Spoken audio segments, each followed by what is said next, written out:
ఇప్పుడు మనది స్టూడెంట్ పరిచయం అయిపోయింది కాబట్టి తర్వాత ఉపాధ్యాయుల ప్రసంగం.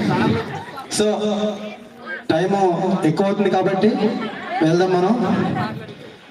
ఇప్పుడు నేను చదువుతాను, ఎవరో గెస్ట్ చెప్పండి మీరే, ఓకేనా? సంఖ్యలతో మాకు జీవితం నేర్పిన గురువు, సూత్రాల మధ్యలో మాకు క్రమశిక్షణ నాటిన ఉపాధ్యాయుడు, పరీక్షలు అంటేనే ఆయన తరగతి గదికి వస్తుంటేనే భయపడే విద్యార్థులు ఈ రోజు నిర్భయంగా తమ జీవితంలో అనేక సమస్యలు సమర్థవంతంగా పరిష్కరిస్తున్నారంటే అది ఆయన ఇచ్చిన ఆత్మవిశ్వాసమే. ఎనీ గెస్ మీ? ఓకే. మన మాస్టర్ అయిన సాంబశివరావు గారు తన విలువైన మాటలను మనతో పెంచుకోవాలని కోరుకుంటున్నాం.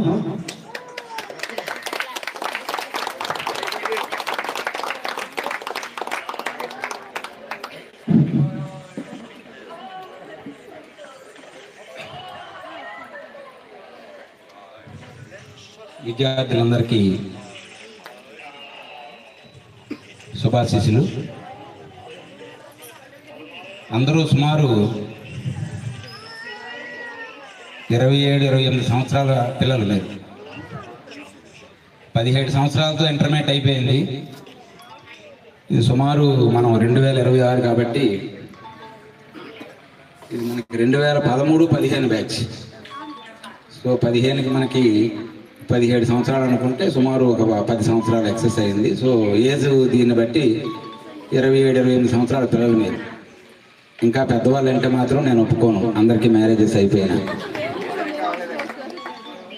అబ్బాయిల్లో రీజను సెటిల్మెంట్ అంటూ ఒక యాటిట్యూడ్ మైండ్లో ఉంటుంది, అది మనల్ని ముందుకు వెళ్ళవదు ఎవరైనా. అమ్మాయిలకు అనేసరికి ఇంట్లో ఉన్నటువంటి ప్రెజర్ వల్ల కొంతమంది చేసుకోక తప్పదు, చేసుకోవాలి. ఆ ఏజ్లో అది చేసుకోకపోయినట్టయితే లేట్ అయితే ఇబ్బంది అని చెప్పేసి తల్లిదండ్రులు భయాందోళనలతో ఉంటారు. అక్కడికి అది కరెక్ట్. సో అది తప్పని కూడా మనం చెప్పలేం.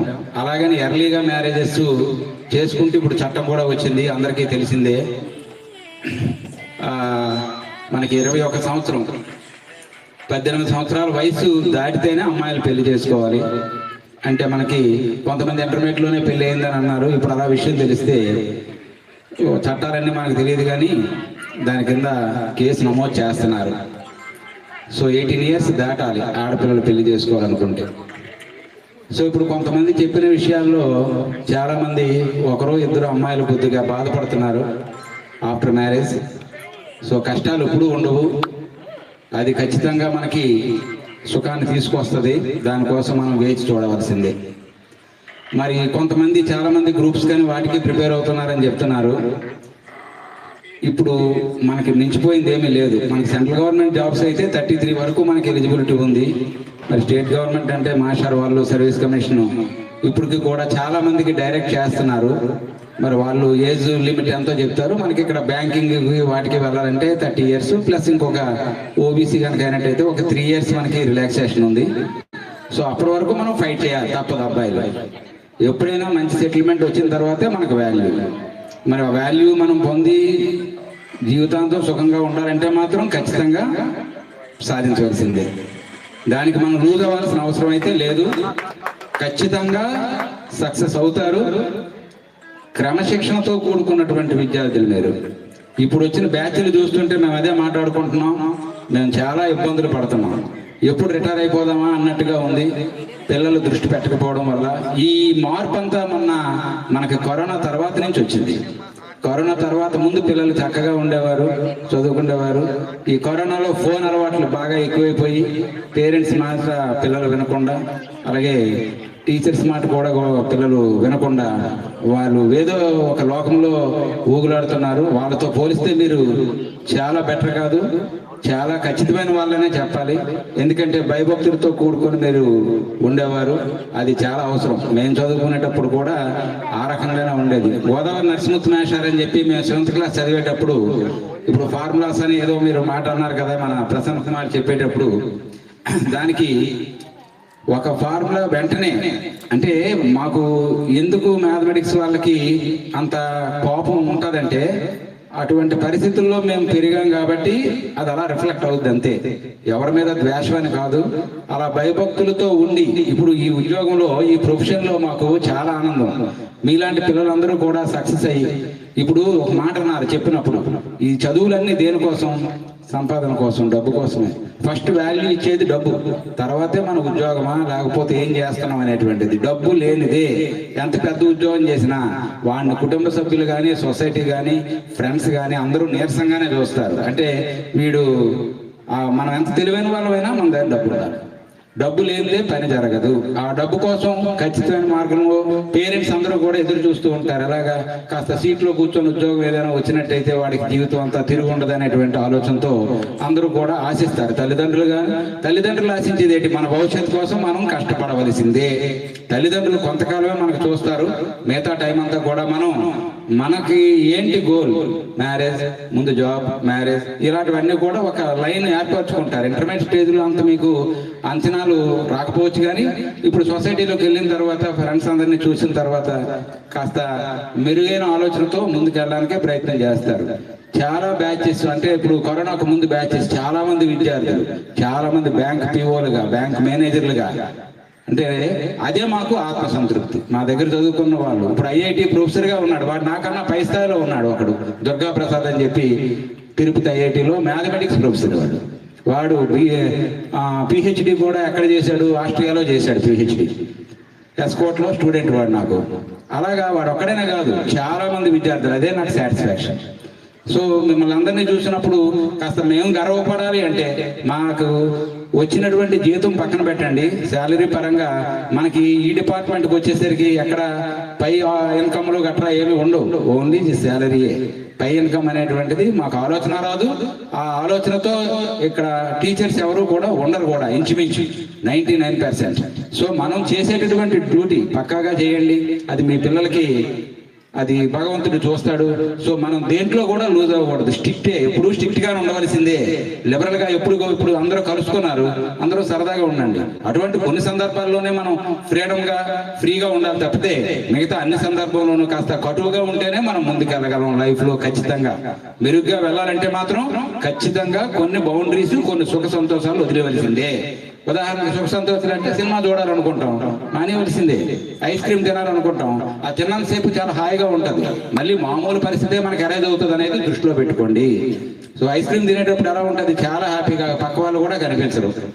అర్థమవుతుంది కదా? అంటే అది క్షణిక పాఠం. ఏదైనా సుఖం ఉన్నది అంటే అది క్షణిక కాలం మాత్రమే ఉంటుంది. ఎక్కువ హార్డ్ వర్క్ చేయవలసిందే. సో మీ అందరూ కూడా 30 బిలోలో ఉన్నారు. ఎస్. సో ఎవరికి వాళ్ళు కష్టంతో పైకి రావాలి, ఇంకా కృషి చేయాలి. జాబ్స్ కొట్టాల్సిన వాళ్ళు కొట్టాలి, మంచి అభివృద్ధి రావాలి. తర్వాత ఇంకో విషయం, కాలేజీల్లో చాలా స్కూల్స్లో, ప్రతి స్కూల్లో కూడా ఈ గెట్ టుగెదర్ పార్టీలు ఏర్పాటు చేస్తున్నారు. అది చాలా ఆనందదాయకమే. ఫ్యామిలీస్తో వస్తున్నారు. ముందేమో ఆ టీం అంతా మీలాగైతే, మీరు ఎలాగైతే వచ్చారో అలాగ వస్తున్నారు. తర్వాత ఫ్యామిలీస్తో అందరూ కలుసుకుంటున్నారు. చాలా చక్కటి సాంప్రదాయం అది. ఏదో కొంత రిలాక్సేషన్, అందరూ కలిసి ఫ్రెండ్తో చెప్పుకోగలిగే విషయాలు, అంటే ఇంట్లో కానీ మిగతా వాళ్ళతో చెప్పుకోలేని విషయాలు ఫ్రెండ్స్తో షేర్ చేసుకుంటే కాస్త గుండెలో భారం దిగినట్టుగా ఉంటుంది. అందుచేత ఇటువంటి కార్యక్రమాలు మంచివి. ఎక్కువ స్కూల్స్లో ఇవన్నీ కూడా చేసుకుంటున్నారు. ఎక్కువ మీరు చూడండి, పేపర్లో పడినప్పుడు స్కూల్స్లో, ఏదో యూనివర్సిటీలో జరిగింది అక్కడక్కడ. అలాగే ఇంటర్మీడియట్ కాలేజీల్లో చాలా తక్కువ. నాకు తెలిసి, నాకు 25 సంవత్సరాల సర్వీస్లో ఇదే ఫస్ట్. ఇది చాలా గొప్ప విషయం. ఇంటర్మీడియట్ పిల్లలు ఇలా ఏర్పాటు చేయడం అనేటువంటిది నాకు తెలిసి ఫస్ట్. స్కూల్స్లో అయితే చాలా ఎక్కువగానే చేసుకుంటారు, అది మనకి సార్ కూడా తెలుసు. అయితే మా మొఖాలు, మీ మొఖాలు, ఆ ఎంపీసీ పిల్లలు ఆ పేర్లు అవి చెప్తూ ఉంటే ఒక 10 మంది వరకు నేను రికగ్నైజ్ చేశాను, కానీ కొంతమందిని రికగ్నైజ్ చేయలేకపోయాను. మా రూపం మారకపోవచ్చు, కానీ మీ రూపాలు కొద్దిగా మారుతాయి. మా రూపం అలాగే ఉండొచ్చు, ఫేసు మారచ్చు లేదు అనేది మీకు తెలుస్తుంది. మరి ఇదంతా మీరు పిలిచి గుర్తుపెట్టుకొని, అసలు ఒకవేళ రాకపోయినట్టయితే ఎక్కడ మీరు అపెండ్ అవుతారు అంటే, ఏం రాలేదని చెప్పి మీరు ఎక్కడ డిసప్పాయింట్ అవుతారని నిజంగా ఇబ్బంది పడే వచ్చాం ఈరోజు ఉదయం. అది కూడా మన జువాలజీ సార్ లేకపోయినట్టయితే నేను రాకపోతున్నానేమో. జువాలజీ సార్కి నేను మార్నింగ్ ఫోన్ చేశాను, ఆ విషయం ప్రసన్న కుమార్కి చెప్తున్నాను. అలా అయితే నేను ఏ ఇబ్బంది అయింది, ఎందుకంటే పిల్లలు మాకు ఇంటి దగ్గర పండగకు వచ్చారు కదా, ఉంటారు. అయితే ఇప్పుడు మరి మా పాప ఉన్నది అంటే, మాస్టర్ మీ పిల్లలు కూడా చెప్పండి ఎవరు ఏం చేస్తున్నారు అనేటువంటిది. మా పాపకి మ్యారేజ్ అయిపోయింది, ఒక మనవరాలు కూడాను. పాప ఏమో క్వాల్కామ్ హైదరాబాద్లో పనిచేస్తుంది, అల్లుడు కూడా అక్కడ రియల్ ఫేజ్ లో చేస్తున్నాడు, యానిమేషన్ డిపార్ట్మెంట్. అది వాడు మా పాప పెద్దది అమ్మ. రెండోది ఏమో బాబు ఏమో మొన్న అసిస్టెంట్ మేనేజర్, అదే పిఓగా సెలెక్ట్ అయ్యాడు, ఏపీజీపీ నెల్లూరు దగ్గర చేస్తున్నాడు. సో వాడికి ఇంకా మ్యారేజ్ కావాల్సి ఉంది. అదే జువాలజీ మాస్టర్ కారులో చెప్తున్నారు, ఈ సంవత్సరం చేసేయండి, ఎలాగా ఉద్యోగం వచ్చింది కదా అని చెప్పి. వాడికి సాఫ్ట్వేర్ వచ్చింది, కానీ చెప్తున్నాను కదా ఒక్కొక్కరికి ఒక్కొక్కటి గోల్. ఇప్పుడు తను ఏదో చేస్తున్నారు, చేసి కూడా ఇంకా గ్రూప్స్ ప్రిపేర్ అవుతున్నారు. ఇంకా గోల్ రీచ్ అయ్యే వరకు మన సాటిస్ఫాక్షన్ ఉండదు, అంతే. అది రీచ్ అవుతారు, పట్టుదల ఉండాలి, రీచ్ అవుతారు. కష్టపడిన ప్రతి పిల్లలు కూడా రీచ్ అవ్వడం అనేది నేను చూశాను. సో మనం లూజ్ అవ్వకండి, గ్యారంటీగా సక్సెస్ పొందుతారని మేమందరమే కూడా ఈ స్టేజ్ మీద ఉన్న వాళ్ళు, నేను మిమ్మల్ని ఆశీర్వదిస్తున్నాం. ఖచ్చితంగా మీరు ఏదైతే టార్గెట్ పట్టుకున్నారో ఆ టార్గెట్లోకి వెళ్ళడానికి ఇంకా మీకు టైం అయితే ఉంది, అర్థమవుతుందా? సో అందరికి ఈ సందర్భంగా పిలిచిన మరి ఆ ప్రసన్న కుమార్ అయితే నిజంగా 3-4 సార్లు చేశారు, కాలేజీకి కూడా వచ్చారట. నేనైతే ఇప్పుడు పరవాడ కాలేజీలోనే చేస్తున్నాను. చెప్తున్నాను కదా, మీరు మీ బ్యాచ్లు బిఫోర్ కరోనా ముందు బ్యాచ్లు ఇప్పుడు అసలు దేనికి పోతడానికి లేదు, వాళ్ళకు చదువు అవసరం లేదు. అయితే ఇంకొక విషయం, ఆడపిల్లల విషయంలో కొంతమంది మెరుగ్గానే ఉన్నారు, ఇంకా చదువుదామనే తపనతో ఉన్నారు. సో మగపిల్లల విషయంలోనే కొద్దిగా ఉన్నారంటే, ఇప్పుడు పూర్వం గవర్నమెంట్ కాలేజీకి ప్రాధాన్యత ఎక్కువ ఇచ్చి జాయిన్ అయ్యేవారు. ఇప్పుడు అది ఏమవుతుందంటే ప్రైవేట్ కాలేజీకి చాలా మంది పోవడం వల్ల గవర్నమెంట్ కాలేజీ పిల్లలు కాస్త అటు ఇటుగా ఉన్నవాళ్ళు, పేరెంట్స్ దెబ్బలాడితే ఏదో అలా వచ్చి జాయిన్ అవుతున్నారు. వాళ్ళు అలాగే ఈజీగానే ఉన్నారు, కానీ ఈజీగా ఉండాల్సిన అవసరం లేదు. మీరు కూడా పెద్దవాళ్ళు అయ్యారు కాబట్టి మీ నైబరింగ్ పిల్లలతో కొద్దిగా మోటివేట్ చేయండి, చదవండి, చేయండి అని చెప్పండి. ఎందుకంటే ఆల్రెడీ మీకు అనుభవంలో ఎన్ని ఇబ్బందులు పడుతున్నారో మీకు తెలుసు.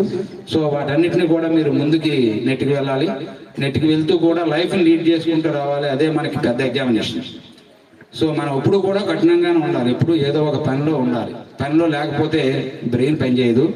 బ్రెయిన్ వర్క్లో ఉంచాలి. ఏ పని చేసినా పర్ఫెక్ట్గా చేయండి. పర్ఫెక్ట్గా చేస్తే మాత్రం ఫలితం పర్ఫెక్ట్గా ఉంటుంది, మాత్రం గుర్తుపెట్టుకోండి. ఎవరు లూజ్ కావద్దు. All the best. ఎవరు ఏ రంగాల్లో ఏటేటి ట్రై చేస్తున్నారో అంతా మీ అందరికీ మంచి జరగాలని కోరుకుంటూ, మరి ఇక్కడికి మళ్ళీ మీరు రప్పించారు, మరి అది చాలా సంతోషంగా ఉంది. మిమ్మల్ని చూసినందుకు మాకు కొద్దిగా ఇబ్బంది అయినా సరే. So all the best each and every one. Thank you sir.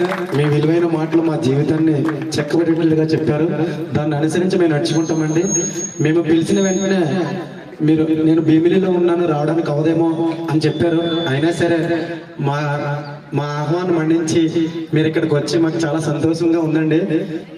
మా తల్లిదండ్రులు చూసినంత ఆనందంగా ఫీల్ అవ్వము. ఎందుకంటే మీతో గడిపిన ఆ 2 సంవత్సరాల్లో మాకు ఎంతో మధురమైన జ్ఞాపకాలు. ఇదే గ్రౌండ్ లో మనం ఈవినింగ్ అయితే ఇక్కడ అసైన్మెంట్లు రావడం, ఇవన్నీ కూడా మాకు ఇక్కడికి వచ్చిన తర్వాత చాలా ఆనందంగా ఉందండి. Thank you so much sir.